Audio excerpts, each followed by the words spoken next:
Cifras reveladoras preocupantes se dieron a través de los especialistas de salud mental de los casos de bipolaridad y esquizofrenia que se dan en la provincia.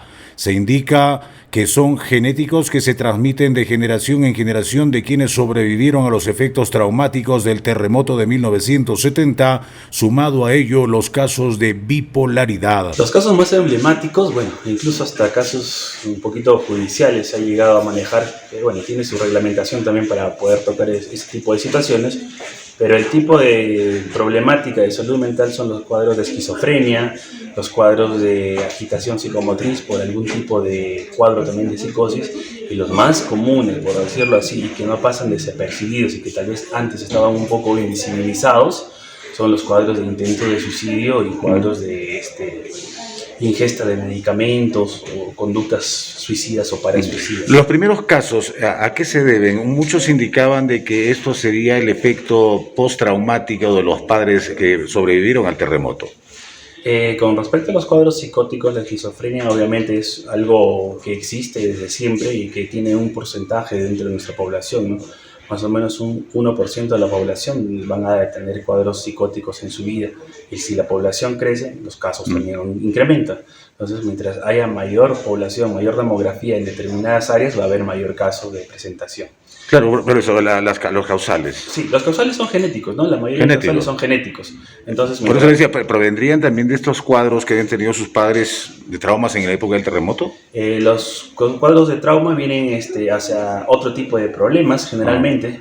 Este tipo de problemas no están asociados directamente, pero lo que sí está asociado directamente son los cuadros de ansiedad, depresiones muy severas, ¿no? Por ejemplo, cuadros muy traumáticos de los padres que han vivido el terremoto, ¿no? Entonces, eso sí también es una problemática bastante común. En los casos de suicidio muy en especiales e incrementados en menores de edad en el presente año, se refiere que es debido a la falta de auto o baja estima, que no se afianza en los hogares muy en especial disfuncionales. Entre tanto, los casos de ansiedad que se presentan actualmente son por efectos del COVID-19 y por el enclaustramiento obligatorio. Sí, es bastante dramático, es bastante triste, sobre todo siendo una de las condiciones que se pueden prevenir, ¿no? Que se tienen que prevenir. Por solamente decirlo así, a nivel mundial, el suicidio en etapa joven, en personas entre 15 a 45 años, ocupa el tercer lugar de causa de muerte. Y es algo bastante prevenible. Entonces, acá en nuestra zona se ha incrementado bastante, ¿no? Por decirlo así, al mes podremos recibir entre unos promedios de 15 a 20 casos de personas con intentos de suicidio. Y eso es algo que llama la atención. El problema es que muchas veces minimizamos ese tipo de conductas o ese tipo de problemáticas, y al minimizarlo también exponemos a estas personas a que puedan lograr cometer su objetivo y obviamente ya no se puede hacer nada, ¿no? ¿A qué se debe? ¿Cuál es el factor preponderante? El factor preponderante muchas veces es los cuadros depresivos, los cuadros de personalidad, las dificultades en las relaciones con la familia, los estilos de crianza o los estilos de comunicación en la familia, que exacerba muchas veces estados de ánimo muy fuertes, muy incómodos, muy desesperantes, que llevan a la persona, no solamente adolescentes, sino a jóvenes y adultos muchas veces, a tomar esta posición o esta postura, ¿no? Que ¿La falta de autoestima tiene que ver? La falta de autoestima es un componente de este tipo de problemática, ¿no?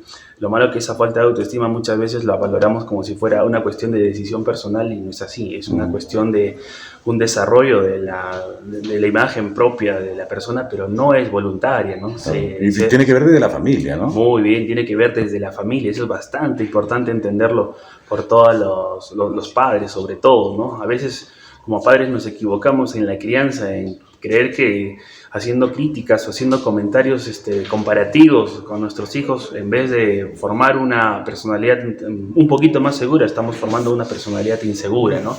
Y eso es lo que puede generar. Hay que aprender un poquito mucho más de lo que es la crianza, ¿no? Crianza positiva o crianza validante, como le decimos, para evitar este tipo de problemas, ¿no? ¿Los casos de ansiedad se han incrementado después de este tema del COVID? Así es, ¿no? A nivel mundial, tanto los casos de ansiedad, sobre todo pues el trastorno de ansiedad generalizado, el trastorno de pánico y bueno, incluso también el trastorno de estrés postraumático se ha incrementado en un promedio de un 30% a nivel mundial. Y no es que se hayan incrementado en sí, sino que son personas que han tenido características o componentes de este tipo de cuadros, de ansiedad, de depresión, de estrés postraumático, que han visto recién dificultades en su sintomatología luego de vivir pues un estrés grande como ha sido el tema del COVID, ¿no? La pérdida de familiares, la enfermedad propia, la incertidumbre de cómo iba a ser el proceso de esta enfermedad.